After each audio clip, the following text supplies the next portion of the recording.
നമസ്കാരം.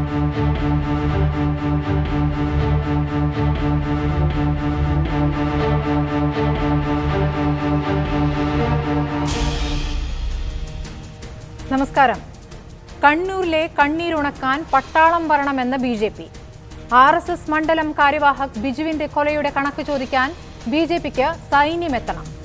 5 പേർ കൂടി നിൽക്കുന്നതിൽ സംശയം തോന്നിയാൽ വെടിവെക്കാനും ഏത് വീട്ടിലും ഏത് അർദ്ധരാത്രിക്കും പരിശോധന നടത്താനും പട്ടാളത്തിന് പ്രത്യേക അധികാരം നൽകുന്ന armed forces special powers act എന്ന അഫ്സ്പ നടപ്പാക്കണം.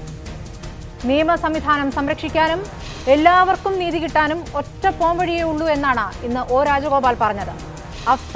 അഫ്സ്പ മാത്രം. അവിടം കൊണ്ടും തീർന്നില്ല. ഇന്ത്യൻ പട്ടാളക്കാരെ കഴുത്തറുത്ത് കൊല്ലും പോലെ വളരെ ഭീകരമായി കൊല ചെയ്യപ്പെട്ട സംഭവമാണ്. അപ്പോൾ CPM പ്രവർത്തകനായിരുന്ന കുന്തരുവിലെ ധനരാജ് വധക്കേസിലെ 12ാം പ്രതി ഇന്നലെ മരിച്ച ചൂരിക്കാട്ട് ബിജുവിന് രാജ്യത്തിനായി ജീവൻ ബലിയർപ്പിച്ച ധീര സൈനികന്റെ പരിവേഷം.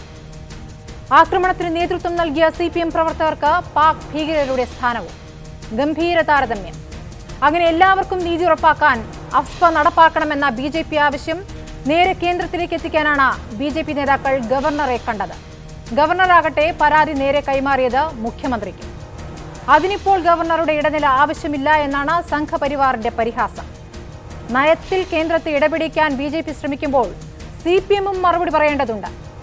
മുഖ്യമന്ത്രിയുടെ നേതൃത്വത്തിൽ സംഘപരിവാർ നേതാക്കളെ അടക്കം തിരുവനന്തപുരത്ത് വിളിച്ചു വരുത്തി നടത്തിയ സർവകക്ഷി യോഗത്തിലെ തീരുമാനങ്ങൾ ലംഘിക്കപ്പെട്ടെങ്കിൽ അത് മുഖ്യമന്ത്രിയുടെ അല്ലെങ്കിൽ ആരുടെ പരാജയമാണ്? മുഖ്യമന്ത്രിയുടെ മണ്ഡലമായ ധർമ്മടത്ത് മാത്രം 6 മാസത്തിനിടയ്ക്ക് 4 പേർ മരിച്ചെങ്കിൽ അത് ആരുടെ പരാജയമാണ്? LDF അധികാരത്തിലെത്തിയ ശേഷം കൊലയുടെ കണക്കുകൾ അത്ര തുല്യമല്ല. 6 BJP-ക്കാർ, 3 CPM-കാർ. ചോരയ്ക്ക് ചോര, ജീവന് ജീവൻ എന്ന കണക്ക് തീർക്കുമ്പോൾ CPM-ന്റെ ശക്തി കേന്ദ്രങ്ങളിൽ BJP എത്തി മറ്റൊരു അജണ്ട നിശബ്ദം നടപ്പാക്കുന്നത് CPM കാണുന്നുണ്ടോ? CPM ശക്തി കേന്ദ്രങ്ങളായ ധർമ്മടത്തും പയ്യന്നൂരിലും പാനൂരിലും കൂത്തുപറമ്പിലും സംഘപരിവാരത്തിന്റെ ചിറകിലേക്ക് വലിയൊരു കൂട്ടം വന്നെത്തുന്നത് CPM കാണാത്തത് എന്താണ്? BJP അനുകരിച്ച് ഗണേശോത്സവവും രക്ഷാബന്ധനും മഹാഭാരതം പ്രഭാഷണ പരമ്പരയും നടത്തുമ്പോൾ കൊലയ്ക്ക് കൊല എന്ന പഴയ അജണ്ട മാറ്റിവെച്ച് ബലിദാനികളുടെ കുടുംബങ്ങൾക്ക് ആലംബം തീർത്ത് മേഖലയിലൊട്ടാകെ രക്ഷകരുടെ വേഷം അവർ അണിയുന്നത് CPM കാണുന്നുണ്ടോ? കണ്ണൂരിനെ കാക്കേണ്ടത് അതിർത്തി കാക്കുന്നവരോ എന്ന വിമർശനം ഉയരുമ്പോൾ 6 ചോദ്യങ്ങളാണ് സൂപ്പർ പ്രൈം ടൈം ചോദിക്കുന്നത്. കണ്ണൂരിൽ പ്രത്യേകാധികാരമുള്ള പട്ടാളം വേണമെന്ന BJP-യുടെ ആവശ്യം കേരളത്തെ അവഹേളിക്കുന്നതോ? 2.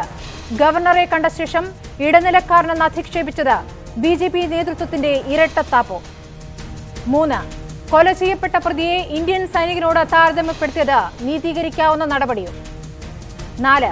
കണ്ണൂർ വീണ്ടും കൊലക്കളമായത് മുഖ്യമന്ത്രിയുടെ വാക്കിന് വില കൽപ്പിക്കാത്തതുകൊണ്ടോ? 5. പോലീസ് സംവിധാനം കാര്യക്ഷമമല്ലാത്തത് പാർട്ടിയുടെ ചൊൽപ്പടിയിൽ പ്രവർത്തിക്കുന്നതുകൊണ്ടോ? 6. പയ്യന്നൂരിലെ പ്രതികാല കൊല കണ്ണൂരിനെ വീണ്ടും കലാപത്തിലേക്ക് നയിക്കുമോ?